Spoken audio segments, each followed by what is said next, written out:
পশ্চিমবঙ্গের রাজনৈতিক ও অর্থনৈতিক ইতিহাসে ২০২৬ সালের বাজেট যেন এক নতুন অধ্যায়ের সূচনা করল।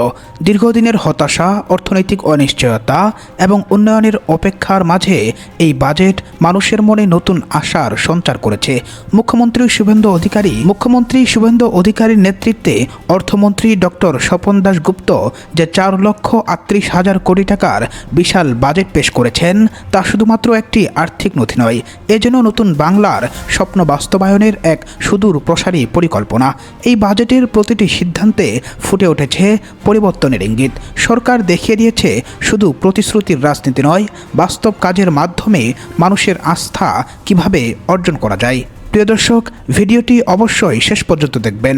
দেখার আগে বাজেট সংক্রান্ত একটি সুন্দর কমেন্ট করে যাবেন।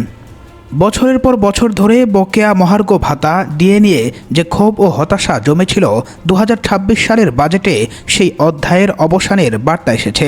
রাজ্য সরকারি কর্মচারীদের জন্য এক ধাক্কায় ২০% ডিএ বৃদ্ধির ঘোষণা শুধু একটি আর্থিক সিদ্ধান্ত নয়, বরং দীর্ঘদিনের অপেক্ষার পর পাওয়া এক স্বীকৃতি।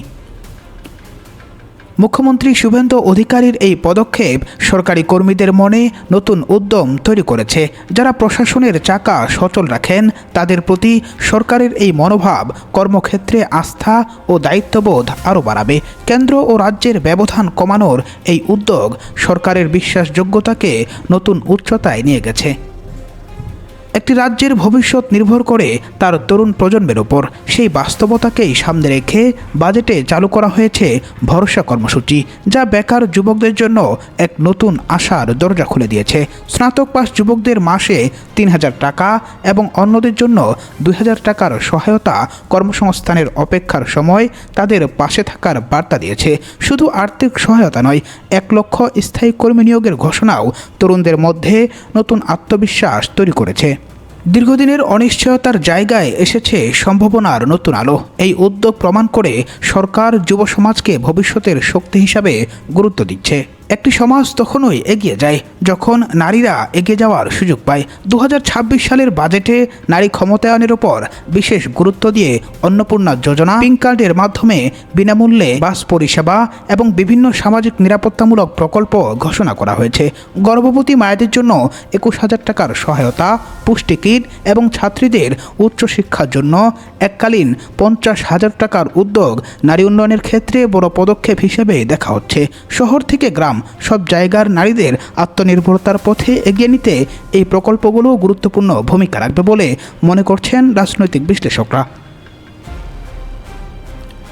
এই বাজেট শুধু অর্থের হিসাব নয়, বরং একটি উন্নত ও শক্তিশালী বাংলার স্বপ্নের রূপরেখা। উত্তরবঙ্গে নতুন এইমস ও আইআইটি স্থাপন, শিলিগুড়ি জলপাইগুড়ি মেট্রো সম্প্রসারণ এবং ঘাটাল মাস্টার প্ল্যানের জন্য ১২০০ কোটি টাকার বরাদ্দ দেখিয়ে দিয়েছে যে সরকার রাজ্যের প্রতিটি অঞ্চলকে সমান গুরুত্ব দিতে চাইছে। স্বাস্থ্য, শিক্ষা, যোগাযোগ ব্যবস্থা থেকে শুরু করে সাধারণ মানুষের জীবনযাত্রার মান উন্নত করার একাধিক পরিকল্পনা এই বাজেটে উঠে এসেছে। সরকারি হাসপাতালে রোগীর খাবারের খরচ বৃদ্ধি থেকে সাংবাদিকদের অবসরকালীন সুবিধা, সব ক্ষেত্রেই মানবিক দৃষ্টিভঙ্গির পরিচয় পাওয়া গেছে। সব মিলিয়ে ২০২৬ সালের এই বাজেট নতুন এক বাংলার স্বপ্ন, উন্নয়ন ও আত্মবিশ্বাসের প্রতিচ্ছবি হয়ে ইতিহাসে জায়গা করে নিতে পারে।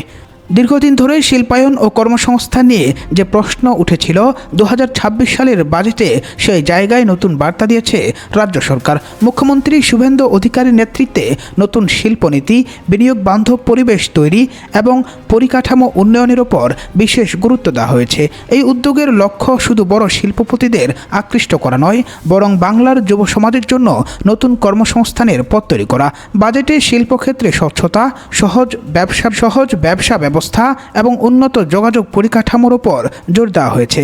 বহু বছর ধরে যে বাংলার শিল্পের পুরনো গৌরব ফিরে পাওয়ার স্বপ্ন দেখেছে, এই পদক্ষেপ সেই স্বপ্নকে বাস্তবের মাটিতে দাঁড় করানোর একটি বড় চেষ্টা হিসেবে দেখা হচ্ছে। নতুন কারখানা, নতুন বিনিয়োগ এবং নতুন চাকরির সম্ভাবনা বাংলার অর্থনীতিকে নতুন গতি দিতে পারে। একটি রাজ্যের প্রকৃত উন্নয়ন শুধু রাস্তা বা ভবন দিয়ে হয় না, উন্নয়ন হয় মানুষের জ্ঞান ও দক্ষতার মাধ্যমে।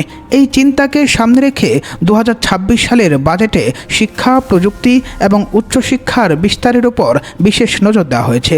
নতুন প্রজন্মকে বিশ্বমানের শিক্ষা ও আধুনিক প্রযুক্তির সঙ্গে যুক্ত করার লক্ষ্যেই একাধিক পরিকল্পনা নেওয়া হয়েছে। উত্তরবঙ্গ সহ বিভিন্ন অঞ্চলে উচ্চশিক্ষার সুযোগ বাড়ানো এবং প্রযুক্তি নির্ভর ভবিষ্যৎ গড়ার উদ্যোগ বাংলার শিক্ষাক্ষেত্রে নতুন অধ্যায়ের সূচনা করতে পারে। তরুণদের হাতে শুধু ডিগ্রি নয়, দক্ষতা ও সুযোগ তুলে দেওয়ার এই প্রচেষ্টা আগামী দিনের অর্থনৈতিক শক্তি তৈরি করবে। শিক্ষা থেকে কর্মসংস্থান, একটি সম্পূর্ণ পথ তৈরি করার লক্ষ্যেই এই বাজেটের অন্যতম বড় দিক। একটি সরকারের সবচেয়ে বড় পরীক্ষা হয় মানুষের দৈনন্দিন জীবনে পরিবর্তন আনার মাধ্যমে। 2026 সালের বাজেট সেই জায়গায় জনকল্যাণ, স্বচ্ছ প্রশাসন এবং উন্নয়নের সমন্বিত ছবি তুলে ধরেছে। সাধারণ মানুষের প্রয়োজন, কর্মসংস্থান, স্বাস্থ্য এবং সামাজিক নিরাপত্তাকে গুরুত্ব দিয়ে তৈরি এই বাজেট নতুন প্রশাসনিক দর্শনের ইঙ্গিত দিয়েছে। মুখ্যমন্ত্রী শুভেন্দু অধিকারীর এই পদক্ষেপকে সমর্থকরা বাংলার পরিবর্তনের সূচনা হিসেবে দেখছেন। কর্মচারী থেকে যুবক, নারী থেকে সাধারণ মানুষ, সমাজের বিভিন্ন স্তরের মানুষের প্রত্যাশাকে একসঙ্গে ধরে এগিয়ে যাওয়ার চেষ্টা এই বাজেটে স্পষ্ট হয়েছে। সময় বলবে এই পরিকল্পনা কতটা সফল হবে। তবে 2026 সালের এই বাজেট ইতিমধ্যেই রাজনৈতিক ও অর্থনৈতিক আলোচনার কেন্দ্রে জায়গা করে নিয়েছে। 2026 সালের এই বাজেট শুধু একটি অর্থনৈতিক পরিকল্পনা নয়, এটি বাংলার ভবিষ্যৎ নিয়ে একটি বড় স্বপ্নের প্রতিচ্ছবি। দীর্ঘদিনের চ্যালেঞ্জ, মানুষের প্রত্যাশা এবং উন্নয়নের আকাঙ্ক্ষাকে একসঙ্গে সামনে রেখে তৈরি এই বাজেট রাজ্যের রাজনৈতিক ও সামাজিক যাত্রায় একটি গুরুত্বপূর্ণ অধ্যায় হয়ে উঠেছে।